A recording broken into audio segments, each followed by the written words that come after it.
Jim Barnett back here at the Warriors practice facility, second day of training camp, 28 days, GSW countdown till opening night. Be sure to get in your tweets that trivia question. We'll talk about that again in a moment. Right now we do have Andrew Bogut, 28 days to opening night, day 2 of training camp for you. After a layoff, you break that ankle in Houston last January 25th, and now you're playing a little organized basketball, a little structured. How does it feel just to be able to go out and do that for you? Yeah, I'm still not available for live stuff, so I'm not available for 5-on-5 or 2-on-2 or anything with physical contact. And I've still probably held back a little bit from full court sprints. So I did some running yesterday, a little sore today, but as we expected, we're progressing through it. So I anticipate, keep pushing myself every day, but I'm not participating in the physical stuff. No, I know you've been limited to some of the drills, but I saw you mix it up a little bit out there. Maybe not full court up and down, but I saw you going against a little defense. Yeah, with some coaches, just with a pad. That's about as much as I can do now. And yeah, body feels great. Ankles still, there's some days it's sore and some days that it's not, but it's all to be expected and it's all a progression. There's no point trying to be a hero in day 2 or 3 or 4 of camp and then setting myself back. Similar to the situation Steph had last year, want to make sure that it's 100% before you're back on the floor. Well, I'm glad since it is training camp. I'm glad to see you sweating. You're doing something there. Now yeah. we got a few questions from and tweets from our fans, and this is from @Mr. FJG Son. Will you be rooting for the Athletics in the playoffs? The Oakland A's, who play right next door to the Warriors at Oracle Arena there. 100%, and they got a couple of Aussies on the team too, which definitely swings my vote a little bit. And they're playing very well. You always like to see an underdog do well, and I guess it's another version of the Moneyball type feel. I mean, they're doing a great job with a low salary and players that have been doubted their whole career and not given a chance, and they've come together and done a great thing. Yeah, your 2 Aussies, in fact, Travis Blackley started the game last night. Grant Balfour finished the game, and tonight's a really big game for him. So you do follow them. Yeah, as much as I can. I mean, I spoke to Travis a couple of times via Twitter, and we're trying to catch up for a coffee when things for them settle down a little bit. Trying to get out to an A's game, but time right now isn't available to get to a game. But hopefully they do well. All right, this is from @guard66. How does an NBA game atmosphere compare to an Aussies rules game? Oh, there's a big difference. I mean, Australian rules football is the #1 sport in Australia. The stadium, the grand final, the final just finished last weekend actually, and they had 100,000 people there. So it's a big stadium, similar to a football stadium, probably even a little bigger, and it's a big field, so it's much louder, much more buzzing atmosphere. But I still think a basketball atmosphere with 18,000 people indoors with the echo and everything is much better. I've always felt that when Aussies play any sport, they're a little more physical than the rest of the world. Is that a fair assumption? Yeah, kind of. I mean, we're such a small nation, and we're big hitters for a small nation, so we take pride in that. We're a country of 20 million people, and New York City has more people than our whole country. So we take pride in going overseas into sporting events, World Cups, the NBA, whatever it may be, and trying to prove ourselves.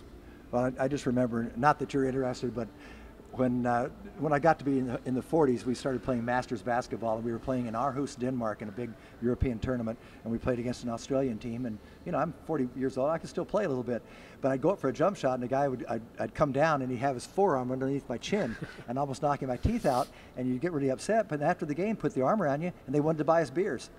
Well, that's the Australian mentality. We kind of leave what happens on the sporting field, and it's nothing personal. It was fun. Once you take it off the field, that's when problems happen. But yeah, exactly right. There's a lot of times at local bars and nightclubs and so on that people will get in a fight, and then 5 minutes later they're buying themselves a beer. It's pretty interesting stuff.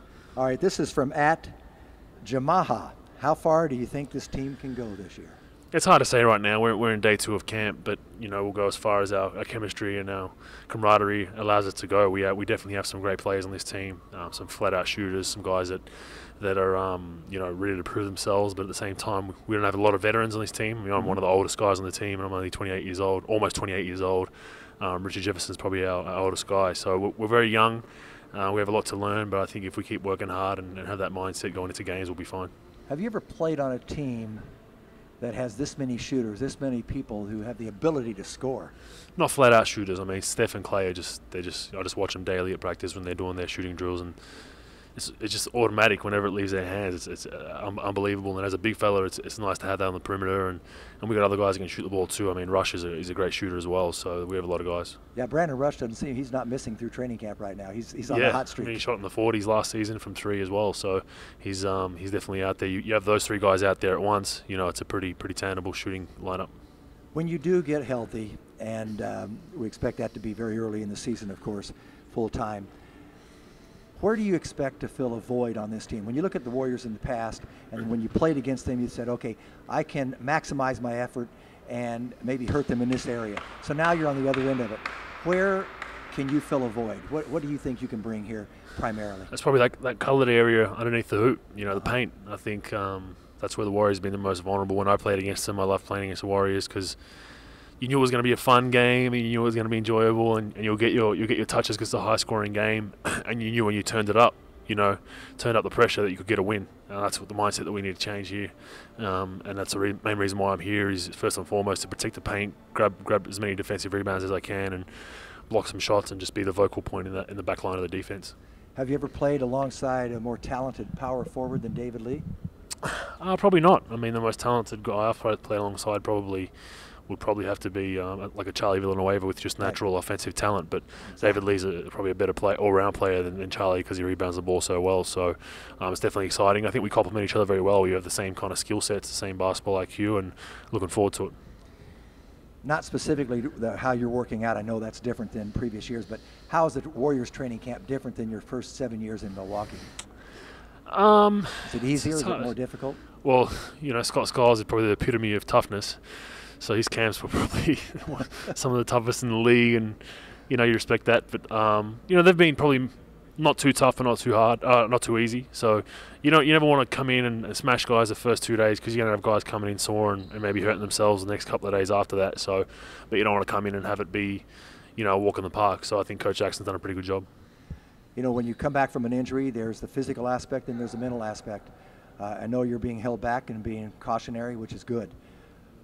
Any reservations mentally for you, or do you're just getting ready to go? And if they said, "Hey, go out and play 30 minutes," mentally you think you could do it? Not today, no. No, not today. There's no way. I'm not ready to play an NBA basketball game today. Probably not next week, and probably not the week after. But the key for us is that 3rd and 4th week of October is being ready to play an NBA basketball game. The mind is a very powerful thing, as you know, as we all know, and that's probably the biggest thing for me now is just making sure that I'm confident, putting all the pressure and all my weight on that ankle without anything happening. Well, I'll tell you what, Andrew, it's just good having you here, and we wish you speedy success in getting there. But like you say, you want to be very circumspect in your decision with that, and I know the medical staff is doing the right thing for you. But it's nice to see you out there and bring size to this team. Thank you. Looking very much forward to having you on this roster this year. Cheers, thanks. And years to come. Thanks. All right. That's Andrew Bogut. We'll talk about that trivia question once again. We hope you've tweeted in, because you can win tickets to a suite for next Monday night's game against the Utah Jazz. Today's trivia question. See you tomorrow.